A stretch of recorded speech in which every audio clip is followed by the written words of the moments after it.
The bottom line is we could either stay in the US and I could keep working, or we could come back abroad where I wouldn't have to work because we can afford to live a nice life for less money. Hey everybody, I wanted to jump on here and thank you guys so much for welcoming me back to YouTube after my little summer hiatus. And I wanted to answer the questions you left for me in the comments to my last video. So I'll start with the questions from Janessa, Professor Avaram, Michael T, and Tamara. You all basically wanted to know what were the factors going on in the US that made us change our mind and come back abroad. Was it too expensive? What about the good job? What about everything we gave up by coming back? I'll start out by saying that when we left the US the first time in August of 2020, we didn't put a lot of forethought into it. In late June, early July 2020, I realized that I was not going to go back to work. I was on leave as a nurse. I realized I wasn't going to go back to work. And we realized we would be putting ourselves in a difficult financial position to continue to live how we lived in San Diego with a reduced income. So in July, we decided we can't do it. And in August, we left and went to Mexico. And between July and August, we sold all of our things and we were gone at the beginning of August. This is not to say that we had never thought about moving abroad before. We just didn't think it was going to happen that quickly, certainly not at that time. So for that entire 5 years abroad, we were kind of flying by the seat of our pants. I mean, we were just going with the flow and making the most of everything. And basically, I won't say we went into it hastily, but like I said, we didn't give it a lot of forethought. So it took us a while to really feel settled in our life abroad. And it seemed like when we would just get to that point, you know, we would think of the things, well, what if this? What if that? What about this? What about that? Because they're not things that we had really considered before we left in the first place. So as you know, earlier this year, we kind of hit a crossroads because we weren't really sure how to move forward, and we weren't really sure of what we had left behind because we had been gone so long. And so one thing that was always certain in our lives back in the US was some degree of certainty with jobs, with a place to live, with just feeling a little bit more secure in our home country, knowing the system, knowing how everything worked.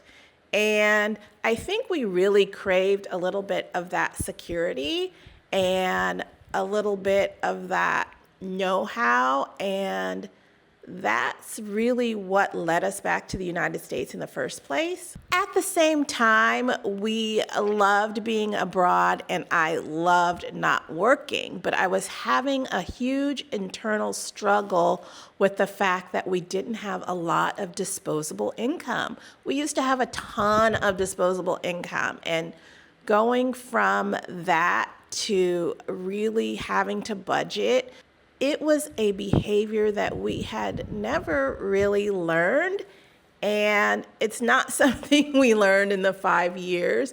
We pretty much had X dollars per month to spend, and we would spend X dollars per month. So the thinking was, going back to the United States, we could get ourselves in a situation where we would have more disposable income, more of a cushion, if you will, more security, if you will. Just those are the thoughts that led us back to the United States in the first place. And when we got back, all of that seemed to be true. It was relatively painless to find a job as a nurse in a relatively poor economy, which I didn't realize the extent of until I was back in San Diego in the working force. And as far as a good job, I've been fortunate enough to have good jobs throughout my career, and having a good job never stopped me from quitting a good job, just like I did this time. One thing about our adult lives, I was intentional about the fact that I didn't want kids, because that puts you in a whole different stratosphere of responsibility. And we always felt like, well, we could barely take care of ourselves. And I did not want to be responsible for taking care of a child. And so not having a child always gave me a little bit of an extra level of freedom as far as quitting a job when I didn't agree with management and that kind of thing. So the whole good job aspect of that is something I've been fortunate to have, and it's probably something I've always taken for granted, to be fair. Okay, this part of it is a little bit difficult to explain. Everything looked the same going back, but different. Same, but different. If you know, you know. Going to Trader Joe's, the clerks were still extra chipper. But the shoppers just seemed to have lost a bit of pep in their step. It's like everybody seemed extra stressed just in day-to-day interactions, but kind of covering it up with this kind of false sense of everything is great when nothing seemed like it was great. Another thing we noticed was how deeply everyone related every interaction to politics. Now, it was a little bit this way when we left, but nothing like it is on the level it is now. I mean, now it just seems like, okay, if you go to Burger King, you're a Democrat, but if you go to McDonald's, you're a Republican. I mean, it really seems that silly. And I know people are deeply entrenched in their beliefs, but the divide is huge. And I don't even see how that is ever going to be bridged. To that end, as a nation, I don't see how we're going to be able to come back from that, really. The lines have been drawn, and it seems as if you have to choose a side. And in addition to the political lines, racial lines seem to be much more pronounced than they were when we left. Love it or hate it, California is a bit of a unicorn. Growing up in Southern California, you just don't realize how much racial tension there is out in other parts of the United States. And I'm saying this as somebody who was born and raised in California and has had the opportunity to live as an adult in North Carolina. And it was just shocking to me the difference in attitudes from what I was used to what I experienced in North Carolina, but that's a whole other video. And what I mean is that people actually buying into the fact that people are exactly the same because they're both white, or they're both black, or they're both Filipino, or they're both Chinese, or they're both Korean, or they're both Mexican. I mean, I grew up in a time where people went by their names, and you had your friends who were your friends, and they were all different colors and races, but you all got along and all hung out because, well, you had common interests. And now it seems like we have reduced things to the lowest common denominator, which is skin color. And, you know, that is a whole nother video too, but it was just shocking to see that, how much that has become such a it has become everything in the U.S. And let me just point to another comment by B, who says that Mark and I inspired she and her husband to move abroad. So happy for you. Congratulations. And she was worried when she was worried when we were going back because she wasn't sure if we were aware of how far the country had fallen in quality of living. And no, we did not realize how much quality of life had diminished because we've been gone the whole time. And so seeing it for ourselves firsthand, it paints a picture. And now we won't have to wonder. And that leads me into a question from Lodi, curious to know what made it more difficult to leave the second time around. It's more difficult this time around because we really know what we're leaving. We've had a chance to thaw out from our life prior to 2020. When we left in 2020, we were still in that mindset of go, go, go, but we really had a nice life. This time around, it feels much more permanent because we know that we are happier living abroad. We know we are happier when I'm not working. We cannot achieve that in the US at this time. It's just not financially feasible for us. And honestly, it is really nice to get away from just all of the anger and division in the US. Politics has ripped the country apart, and it's really hard to get away from it when you're there. And, we didn't want to have to go along to get along. And so we just have a lot more knowledge leaving this time around, comparing both sides, living abroad, comparing it with our brief stint back in the US this summer, and there's no comparison. And that's a hard thing to face. We love our country. We love the US, and we feel so fortunate to be American because it is exactly that is giving us the opportunity to live the life that we do live. That is not lost on us. And it really is, it's a hard thing to reconcile, knowing that, your home country that you're so proud to come from is having a lot of problems right now. Next questions were about the visa. We had one from ECU teacher, East Carolina,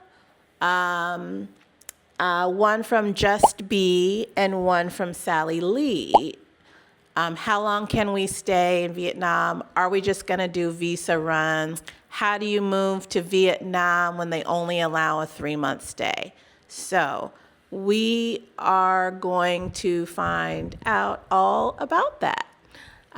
Yes, our plan is to do visa runs, and you'll find out when we find out. I'll definitely do a video on that when the time comes. But yes, we are here. We are here on a 90-day tourist stamp, and we plan to exit and re-enter after 90 days. And that leads me into a couple of questions about the France visa. One from Kristen Bradley and one from Astral Kid. Interested to hear more details on why you were considering France and what caused you to finally change your mind. And then can you explain what made you consider France, get the visa, but ultimately decide against it? I thought France would be the perfect fit for you and your husband. Mark and I have had a love affair with France since 2001 when we took our first trip there. Now, our first trip was supposed to be on September 14th, 2001, but that trip to France got canceled because of 9/11. We were devastated, but we managed to find a flight and get to France in October of that year. And since then, we've been in love with France. We've been to France several times. In those early years, we went a few times, and then we went a few times in the recent years, twice in 2019, and then we went again in 2021, shortly after we moved to Portugal.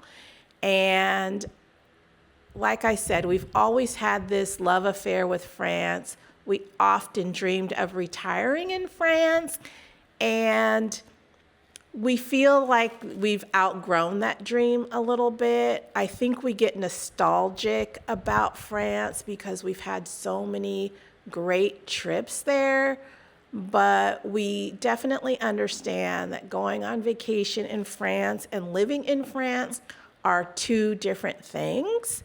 And we wouldn't be able to afford to live the life that we'd want to live in France. We don't see ourselves living in a smaller town or in a village.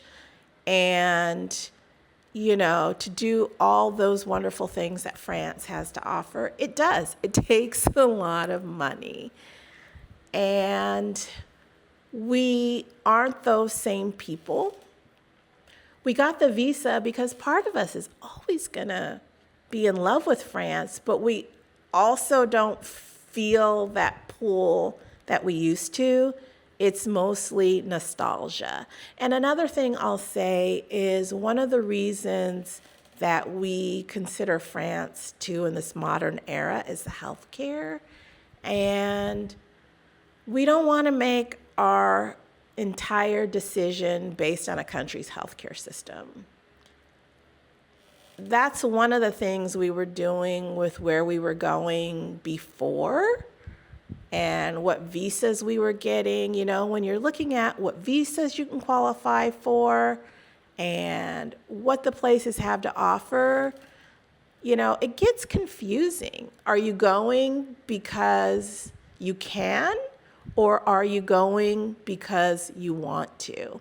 And so, this was a tough decision, but we went so far as to get the visa. It's not a difficult visa to get. We went up to Los Angeles, gave them the paperwork. They sent us our passports back in a week with the visa. Very straightforward.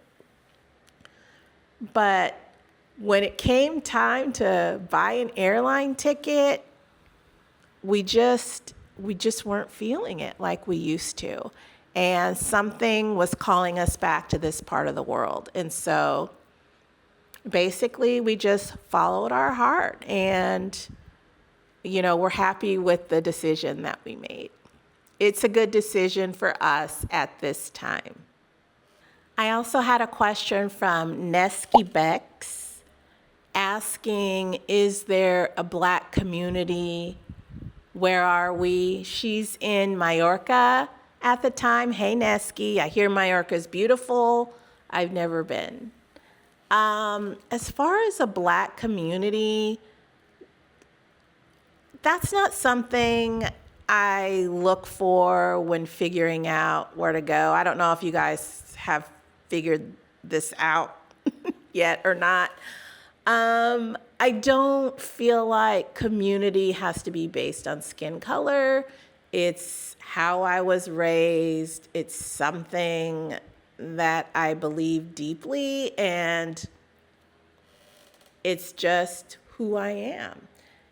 If they're Black people, great. If there are no Black people, that's okay too.